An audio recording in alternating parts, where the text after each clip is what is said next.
Alhamdulillah wassalatu wassalamu ala habibillah Muhammadin Rasulillah sallallahu alaihi wasallam.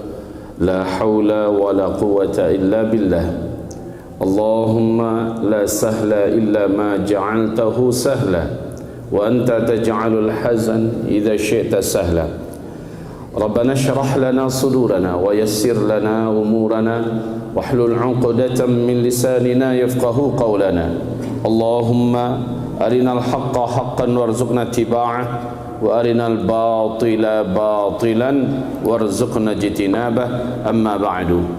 Ma'asyiral muslimin, hamba-hamba Allah yang kami muliakan, surat Al-Kahfi, surat yang dipilih oleh Allah Subhanahu wa ta'ala sebagai surat penyelamat di akhir zaman. Surat Al-Kahfi dijadikan oleh Allah Subhanahu wa ta'ala surat yang jika dibaca ketika Dajjal, sang pembawa fitnah terbesar sejak Nabi Adam diciptakan sampai kiamat, yaitu Dajjal ini satu-satunya yang bisa menyelamatkan orang beriman adalah ketika dia membaca surat Al-Kahfi ini di depan Dajjal. Surat Al-Kahfi diberi nama dengan Al-Kahfi yang artinya adalah gua. Saat ini bertempat di Yordania dan menjadi salah satu di antara destinasi wisata religi siapapun daripada orang-orang beriman yang ingin melihat dari dekat dan langsung yang mana itu gua tersebut. Gua ini disebut dengan Al-Kahfi yang di dalamnya masuk beberapa pemuda beriman dan digaibkan oleh Allah dari pandangan orang yang lalu lalang di luar gua. Padahal pintu guanya sebesar pintu rumah kita, hanya sebesar itu. Siapapun lalu lalang melihat sebentar ke dalam, dia bisa melihat langsung di dalam bagaimana isi gua. Kecil saja, seperti kamar kecil saja. Tapi ibarat Allah yang kami muliakan, gua ini penuh misteri. Sampai hari ini masih tetap terasa aura magicnya. Namun lebih daripada itu, kita kembali fokus pada suratnya, surat Al-Kahfi. Allah tak jadikan surat yang lain sebagai pelindung di akhir zaman, seperti surat Yasin, seperti surat Al-Waqi'ah, seperti surah Al-Baqarah, surah Ali Imran atau yang lain-lain. Tetapi Allah pilihkan Al-Kahfi. Ada apa rahasia dalam surat Al-Kahfi ini? Kemudian di mana kekuatan dan pesannya dalam rahasia ini untuk kita yang hidup di akhir zaman? Mari ibarat Allah yang kami muliakan, saya bertanya kepada Bapak Ibu semua, ada 4 kisah disebutkan dalam surat Al-Kahfi. Dari awal ayat 1 sampai 110 di dalamnya memuat 4 kisah. Dan keempat kisah ini menjadi fitnah dalam sejarah.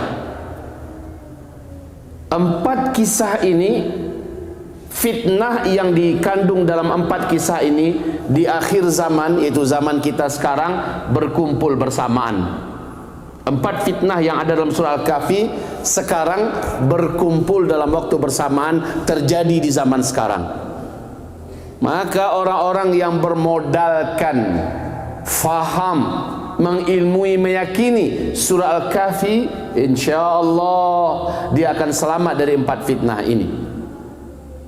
Bahkan kata Rasulullah, siapa yang hafal surat Al-Kahfi keseluruhannya, bukan saja dia selamat daripada fitnah Dajjal, bahkan dia selamat dari gelora api neraka Jahannam. Hafal surah Al-Kahfi, hafal setengah saja, dia memiliki cahaya yang tidak akan mampu didekati oleh jin dan setan, bahkan Dajjal yang cahaya itu bisa memenuhi langit dan bumi. Bila dia hafal hanya 10 saja daripada surah Al-Kahfi, 10 ayat saja, 10 ayat pertama atau 10 ayat terakhir, maka Dajjal tak akan mampu mendekatinya atau mempengaruhinya ataupun menguasainya. Hebat betul surah Al-Kahfi ternyata. Apa dia 4 kisah dalam surah Al-Kahfi? Dan keempat-empat ini sebelum Dajjal muncul ada. Setelah Dajjal muncul bersamaan dibawa oleh Dajjal. Keempat fitnah ini yang terdapat dan terkandung dalam kisah di surat Al-Kahfi. Pertama, coba lihat dari ayat pertama sampai ayat ke-10, kisah tentang apa di situ?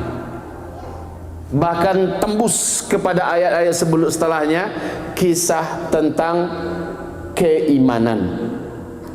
Para pemuda yang diburu, dikejar untuk ditangkap karena orang-orang lain dipaksa untuk kafir, dipaksa untuk menyembah patung, dipaksa untuk beriman dengan sang raja penguasa yang zalim. Tapi pemuda ini malah bergerilya dari pintu ke pintu menyebarkan ajaran tauhid, menyebarkan iman dan akidah yang lurus kepada Allah. Akhirnya terendus oleh para mata-mata dari para sang penguasa yang lalim dan zalim, lalu diburu. Semua pintu-pintu keluar dari negeri itu ditutup.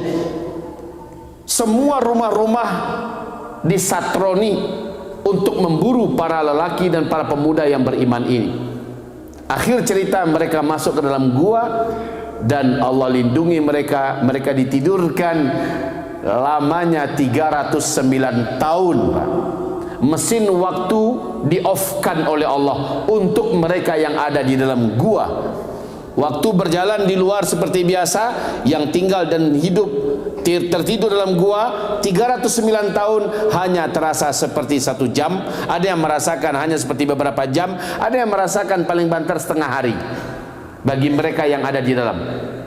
Ketika mereka tersentak, mata uang mereka sudah menjadi mata uang kuno. Cucu cicit yang mendengarkan kisah tentang pemuda itu berjumpa dengan mereka dalam usia lebih tua daripada mereka. Masya Allah. Hadirin hamba-hamba Allah yang kami muliakan, fitnah yang pertama dalam kisah ini adalah fitnah iman. Ini ya, ini fitnah yang terkandung dalam kisah ini, fitnah iman, fitnah akidah, fitnah tauhid. Apa kata Rasulullah? Di akhir zaman, fitnah yang paling hebat dialami oleh umat Nabi adalah fitnah iman.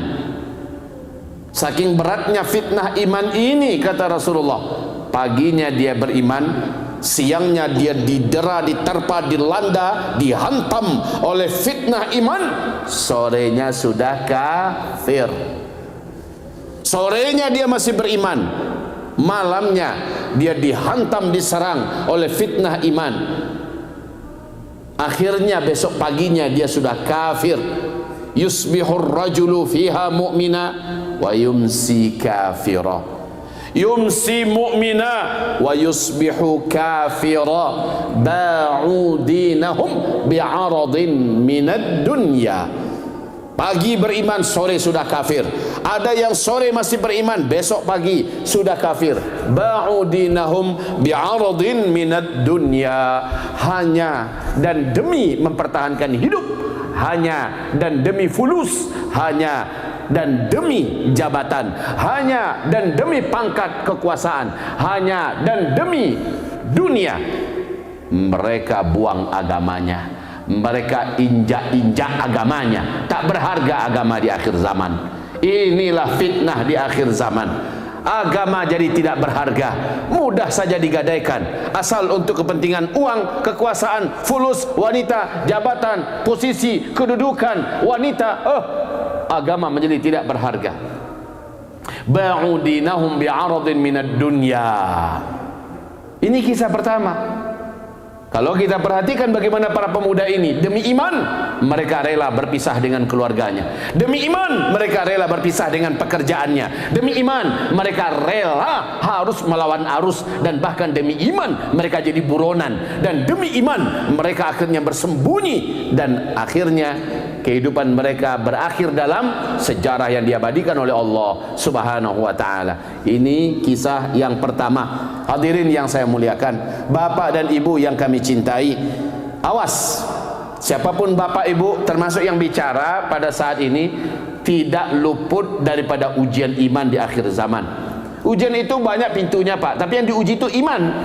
Ada pintunya melalui keluarga, ada pintunya melalui pekerjaan, ada pintunya melalui anak, ada pintunya melalui universitas, pendidikan, ada pintunya melalui media dan sebagainya. Yang ditarget adalah iman hilang.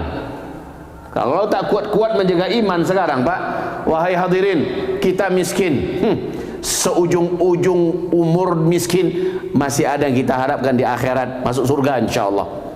Kita sengsara menderita, seujung-ujung kita sengsara dan menderita dalam hidup, masih ada yang diharapkan di akhirat, yaitu surga yang abadi. Kita difitnah, diburu-buru, akhirnya ditangkap, masuk penjara seumur hidup. Seujung-ujung dalam penderitaan ini, masih ada yang kita harapkan di akhirat, masuk surga.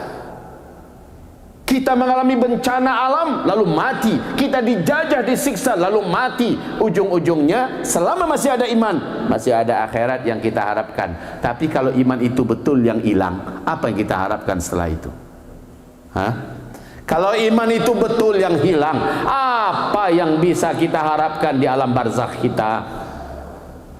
Apa yang kita andalkan di padang mahsyar? Apa yang bisa menjadi penangkis penangkal neraka jahanam? Tidak ada. Iman ini yang harus dipertahankan, dan ujian iman di akhir zaman dahsyat. Ini yang pertama. Nanti kita rangkum ya. Yang kedua, kisah kedua yang didapat di dalam surat Al-Kahfi. Ada yang tahu apa kisah kedua? Tentang laki-laki beriman dengan orang kaya, pemilik lahan perkebunan yang luas. Dia menyangka hartanya ini tidak akan bisa musnah. Dia menyangka hartanya ini akan menjanjikan segala-galanya. Dia menyangka dengan hartanya ini dia bisa buat apa saja, dan tidak akan ada yang bisa mengakhiri kekuasaan hartanya. Hadirin, fitnah harta. Orang beriman sadar apalah harta ini, cuma titipan, datang dan pergi. Kalau enggak harta yang meninggalkannya, kalau enggak itu dia yang meninggalkan harta. Betul Pak? Bapak sepanjang-panjang umur bakal mati tidak? Berarti kita yang meninggalkan harta, ya? Atau harta yang meninggalkan kita? Kebakaran, dicuri orang, ditipu orang, dapat bencana alam dan sebagainya. Antara kita yang meninggalkan atau kita ditinggalkan. Makanya hidup ini disebut dengan istilah meninggal. Ya, harta meninggalkan kita, atau kita meninggalkan harta, atau kita pada akhirnya meninggalkan dunia sehingga semuanya pun kita tinggalkan. Hadirin, hamba-hamba Allah, fitnah harta di akhir zaman apa bentuknya? Bentuknya adalah betul-betul harta itu sendiri. Lihat, hari ini negeri Arab setelah kaya, mereka kembali jahiliyah. Lihat, tak lama lagi Pak, semua Eropa dan Amerika bangkrut. Ya, bangkrut, lalu mereka akhirnya menjadi penyembah Dajjal. Bahkan Arab sendiri, kalau Arab menjadi kaya lalu menjadi kufur, kalau Eropa sudah kufur, dari kaya lalu Allah miskinkan mereka, lalu pada akhirnya mereka akan merampok dan meletuskan perang dunia ketiga. Dan menjelang Dajjal muncul, kata Rasulullah, fitnah harta dalam bentuk apa? Allah akan biarkan Dajjal menyebarkan fitnahnya, di mana orang-orang di dunia direkayasa dan dirancangnya untuk miskin semua. Sekarang upaya pemiskinan global. Pada akhirnya manusia putus asa. Yang punya peternakan, harga pakan dinaikkan senaik-naiknya, kemudian penyakit disebar sebanyak-banyaknya, banyak angka kematian dari hewan ternak di mana-mana mati. Orang-orang kaya dari para pengusaha peternakan menjadi bangkrut. Bank-bank mendadak menjadi tutup. Keuangan seluruh dunia menjadi kolaps, ya. Kemudian ekonomi menjadi ambruk, dan ini sebentar lagi 2024 akan terjadi black hole raksasa yang menelan semua stabilitas ekonomi dunia. Semua orang dipaksa untuk menjadi miskin. Kemarin baru setelah 1,5 tahun saja, Covid sudah banyak yang ngos-ngosan, banyak yang tutup dan gulung tikar, banyak yang mengaku tak mampu lagi bertahan, akhirnya bubar, banyak yang di PHK, banyak yang tidak bisa lagi jalan usahanya. Sampai hari ini bank-bank di Eropa pada banyak yang bangkrut. dan lebih 17 bank terbesar di Amerika tutup buku, bangkrut. Sebentar lagi kita akan menyaksikan siapa yang punya makar di belakang ini. Dajjal dari balik kegelapan dengan kaki tangannya disuruh dalam rangka menyebarkan fitnah harta, di mana rancang semua manusia agar menjadi fakir dan miskin. Lalu Dajjal nanti datang menawarkan kekayaan. Dajjal nanti datang membawa gunungan makanan. Siapa yang mau beriman dengan saya, ambil harta berapa mau, ambil makanan berapa dia perlu, tapi sujud kepada saya, kata Dajjal, laknatullah alaih. Kita menuju puncak ini Pak Ibu, kita menuju puncak. Apa puncaknya? Fitnah harta. Maka yang kaya jangan berpikir akan terus kaya, ya. Yang miskin sebentar lagi semua orang akan sama miskin dengan dirinya. Lalu solusi terbaik bagaimana? Mumpung masih punya harta, ayo persiapkan. Apa yang perlu dipersiapkan? Satu, persiapan menuju akhir zaman semua orang dimiskinkan. Kata Rasulullah, harta pada saat itu adalah hanya berupa emas yang bisa dipegang. Maka kami sarankan pada Bapak Ibu yang punya duit, ya, emaskan hartanya. Itu yang kami pesan. Emaskan kalau ada, ya. Ada pitih, ambil baliame. Ada uang, tarik beli emas, simpan. Itu nyimpannya kita. Lah simpanan kita ini bisa dirampok orang, bisa hilang, ya. Pokoknya bisa macam-macam lah yang terjadi. Tapi yang terbaik, mumpung masih ada harta, banyak-banyak nyimpan ke Allah. Banyak-banyak nyimpan ke Allah. Apa menurut Bapak Ibu nggak bisa ditarik nanti di saat kita darurat? Bisa. Amal soleh yang kita amalkan hari ini di saat emergensi bisa diminta balik kepada Allah. Ibaratnya narik dana yang kita simpan. Bisa nggak? Bisa. Loh, itu pernah terjadi apa enggak? Bapak Ibu ingat nggak kisah 3 orang laki-laki yang terkurung dalam gua? Ingat tidak? Yang menyelamatkan mereka akhirnya apa? Mereka tarik amal soleh mereka, bunganya mereka minta dari Allah sebagai penyelamat mereka. Allah bukakan pintu gua yang tertutup. Maka dengan ini taulah oleh kita, ternyata amal soleh bisa diambil syafaatnya di dunia sebelum ambil syafaat dari harta kita dan amal soleh kita di akhirat. Maka nabung-nabunglah ke Allah lebih banyak. Tapi kata Rasulullah, makin ke ujung dunia, makin dekat kiamat, makin sampili umaiden, kecil Nabi. Makin pelit, makin perhitungan. Apalagi setelah Covid ya, makin sempit hidupnya, akhirnya makin berhitung dia.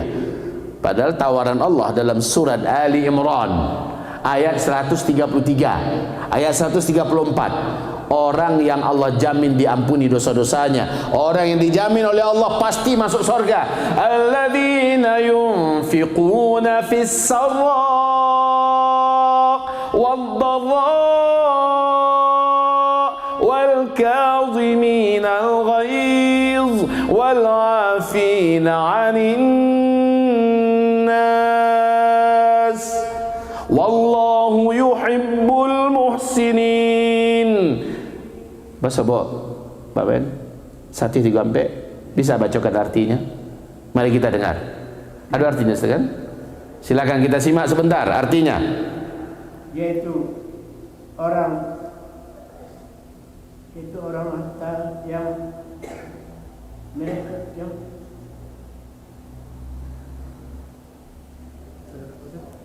Ali Imran ayat 134.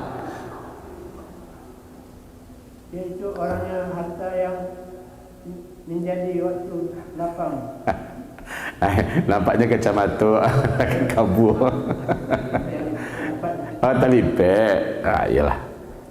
Yaitu orang berinfak baik di waktu lapang maupun sempit, dan orang-orang yang menahan amarahnya dan memaafkan kesalahan orang lain, dan Allah mencintai orang yang berbuat kebaikan. Itu apa yang Allah sebutkan di situ? Orang yang pasti Allah ampuni dosa-dosanya, orang yang pasti Allah masukkan ke dalam surga. Siapa? Alladzina yunfiquna fis sarra'i wad dharra, yaitu orang-orang yang tetap mengeluarkan infak, dia tetap menabung untuk agama Allah Subhanahu wa taala, untuk menolong agama Allah fis sarra'i wad dharra, walaupun dalam kondisi dia masih sedang lapang, ekonominya masih sedang oke, wad dharra, atau dalam ekonominya sedang sempit, dia sedang ujian ekonomi, tapi ternyata dia tetap menolong agama Allah. Yunfiquna fis sarra'i wad dharra. Maaf ini, dari 17 orang mahasiswa yang kita kirim ke Yaman, sudah 5 orang tua beasiswa atau orang tua asuh mengundurkan diri. Ada yang sudah 5 bulan yang lalu, ada yang sudah 6 bulan. Akhirnya anak itu tak serak-serak langkahnya di Yaman.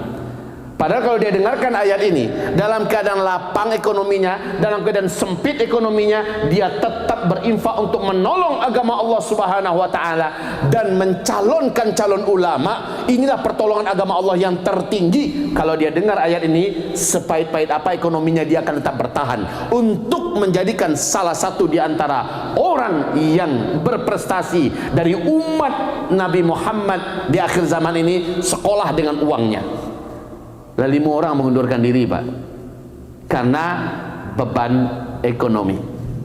Ada yang ingin fokus, adiknya kanker stadium 4. Padahal kalau didengarkan ayat itu, yang satu untuk menolong keluarga, yang satu untuk menolong agama Allah.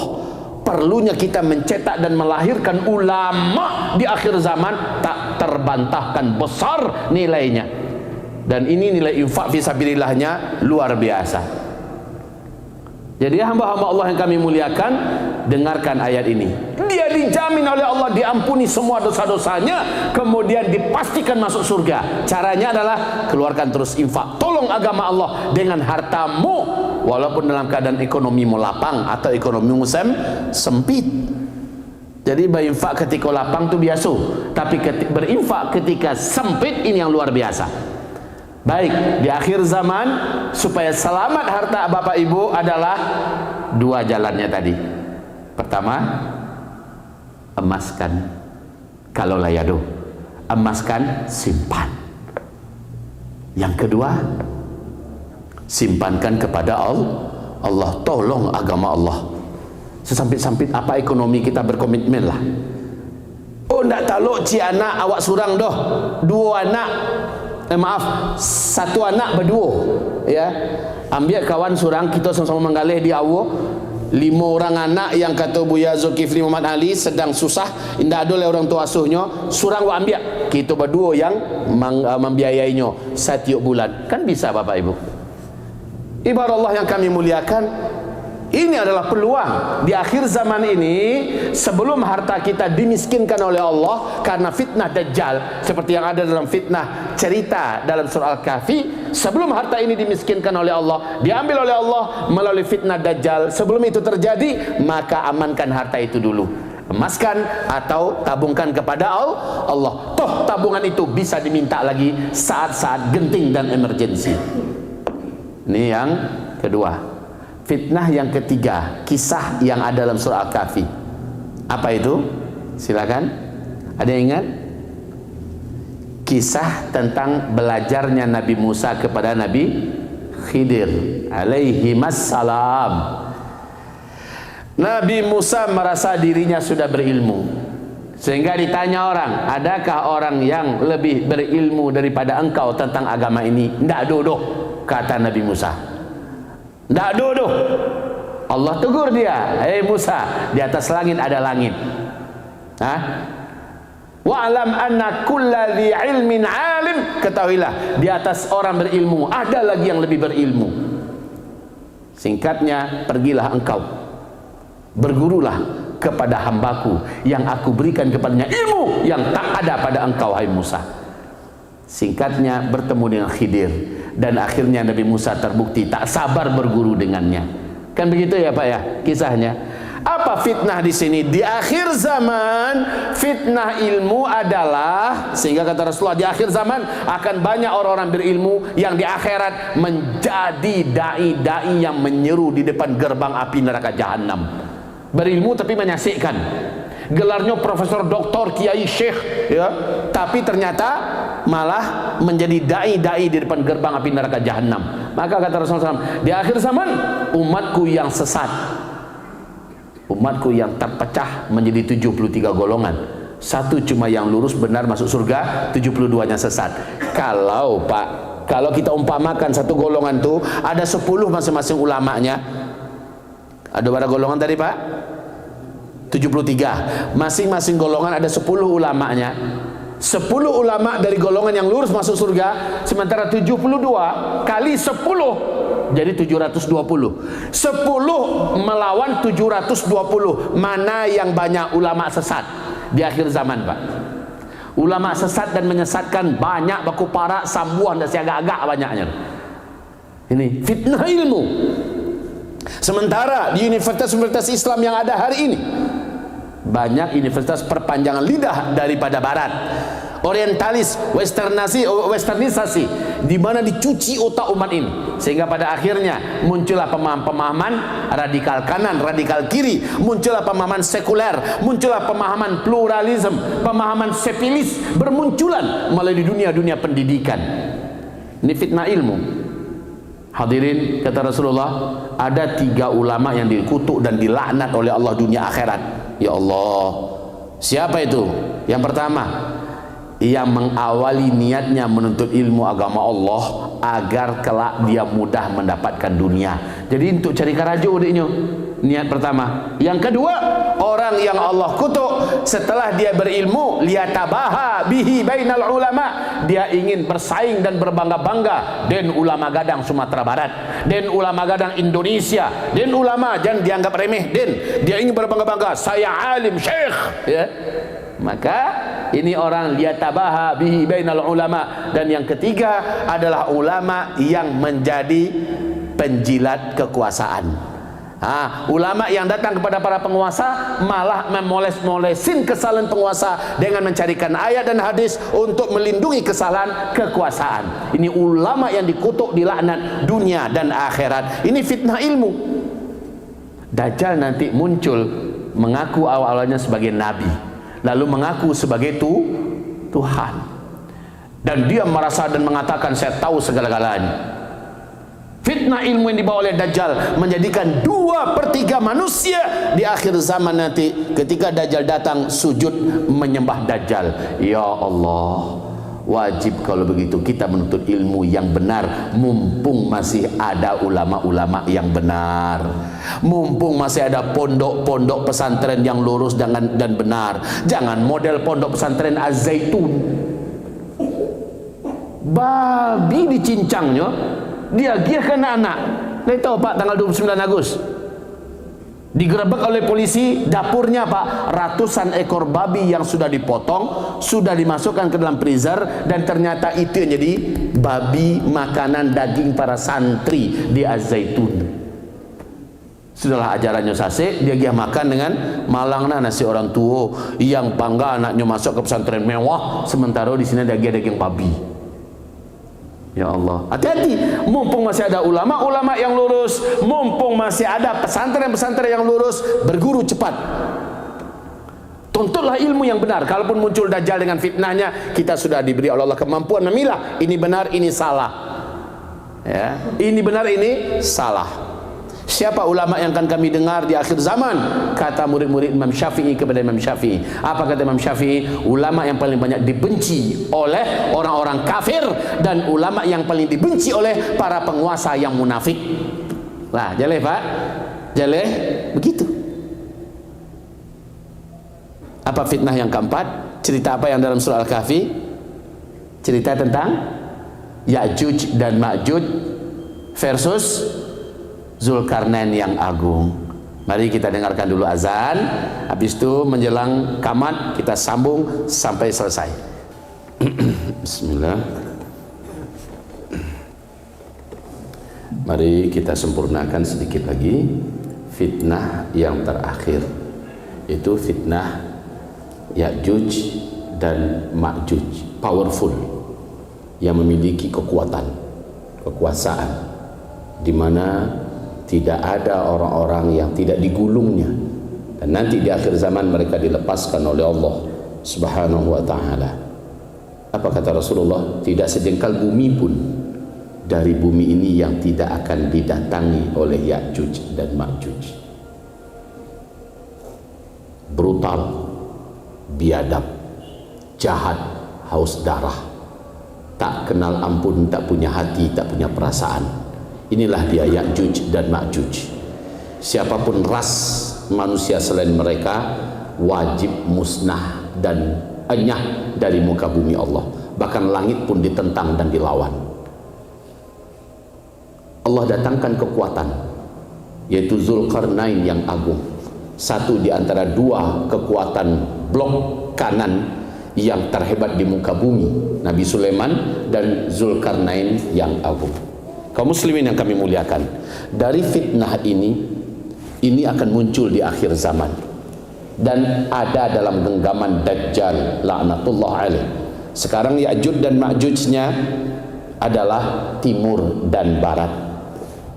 Zulkarnain yang agungnya nanti akan muncul di tengah-tengah daripada itu semua, antara timur dan barat. Dan Zulkarnain yang agung itu adalah Imam Al-Mahdi di akhir zaman.